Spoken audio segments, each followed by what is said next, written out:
Hello, welcome to That's YouTube channel. I've recently got my hands on some Midbust kveik yeast.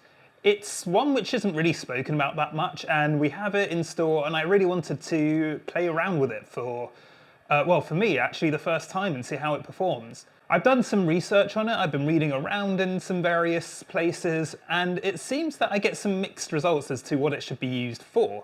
So some people think it's really good for New England IPAs, hazy pale ales, and it's got big tropical fruit flavours, and other sources say that it's better for English ales. To see who's right, I actually did a bit of both. I wanted to see how it turned out, so I've made two beers. I've made an IPA and I've made a stout.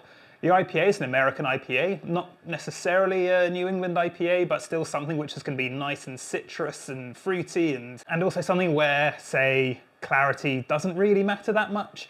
And the other beer I've made is a stout. I love stouts, it's a very British style, especially from London, which is where I'm from. Anyway, here's what I did. I brewed both beers in the space of 2 days, one after the other. I started with the stout, then I did the pale ale, and both to the same sort of stat, both on the same system, of course. So they were both 23 litres, and on my system, which gets about 86% efficiency, or just over 85% anyway. And this is how it went. This is how the stout went. So the grain bill, which is actually the same as our existing kveik recipe kit, which you can buy online, and I can put a link down below, is 4.5 kilograms of Maris Otter, 700 grams of Carafa 3, 300 grams of roasted barley, and 300 grams of crystal. I then mash that in for 90 minutes, and the reason why I do a 90-minute mash actually is because I used to do a 60-minute mash and my efficiency was very low. I was getting around like 60% efficiency. I decided to see what happens if I left it in for 90 minutes, and my efficiency actually shot up to like just over 85%. So I mashed in at 65 degrees. Then for hops, I just used one bittering addition of 45 grams of Magnum. I then fermented it at 33 degrees. My OG, 1062, and my FG was 1020. That gave me an ABV of about 5.5%. So it finished fairly high. I wanted to accentuate some chocolate flavors, so I added about 80 grams of cacao nibs, and what I did was I put them in the oven first to roast them before adding them in, just to get more of a roasted flavor, and also as a way of sterilizing them before throwing them in the brew. My IPA the next day, or I sort of first style, I put APA. So that's a pretty simple grain bill of 4 kilograms of Euro Pils malt and 500 grams of caramel malt. I mashed in for 90 minutes and recirculated as per normal. And then for hops, I did 20 grams of Magnum at 60 minutes. I did, at 5 minutes, I did 20 grams each of Centennial and Cascade. At flame out, I put 40 grams each of Centennial and Cascade, and then to dry hop, again, 30 grams each of Centennial and Cascade dry hopped for 3 days or so. I had an OG of 1046. I fermented at 33 degrees with an open fermentation, and it finished at 1008, giving an ABV of 4.99%. I ended up kegging the stout and bottling the pale ale. The pale ale was ready a bit sooner, and I didn't actually have a keg ready. It probably would have been better to do it the other way around, but they're still gonna come out fine. And let's see how they taste. So I'm gonna start off opening the IPA. Probably best to start with that, as I think it's got a bit of a lighter flavor than the stout. When you're doing a beer tasting, it's always best to put the heavier tasting beers towards the end. It's only 2 beers, so it doesn't matter that much, but let's see how it tastes.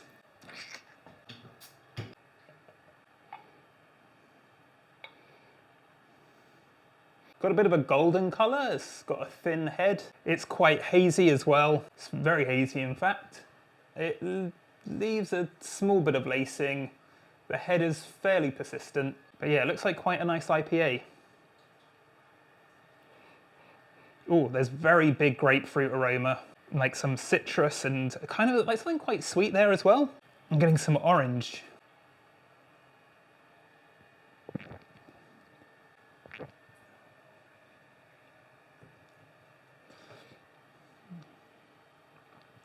So there's some sweetness, there's quite a dominant bitterness to this as well. I think next time I might cut down on the bittering hops a bit, maybe even by up to 5 grams or so.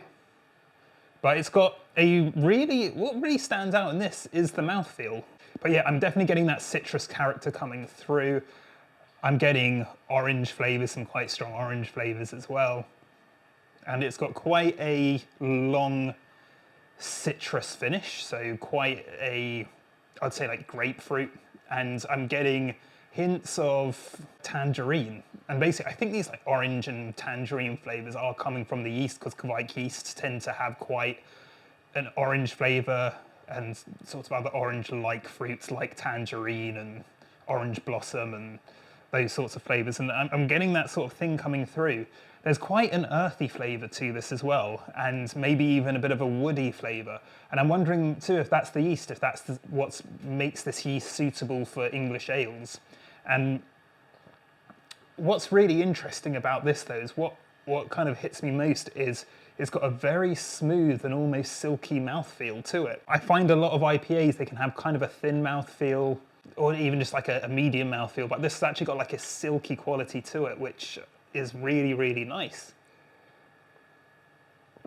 It's sort of similar to a cask beer. And I think that's what this tastes like. This tastes like a cask beer, like a very citrusy and bitter cask beer.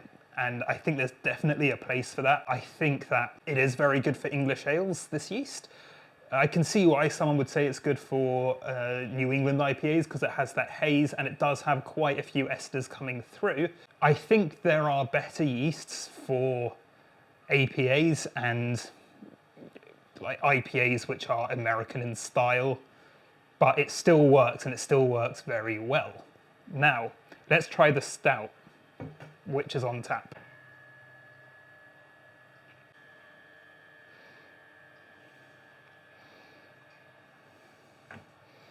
Cool.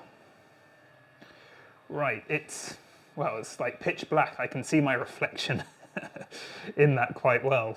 It's got a very thick head and it's kind of got that cascading thing going on a bit. So you can't see through this at all, and it leaves lacing around the glass. I'm getting sort of definitely like a chocolate roasty aroma, kind of like bitter chocolate, almost like a sort of a thick chocolate fudge aroma to it. Again, some sweetness.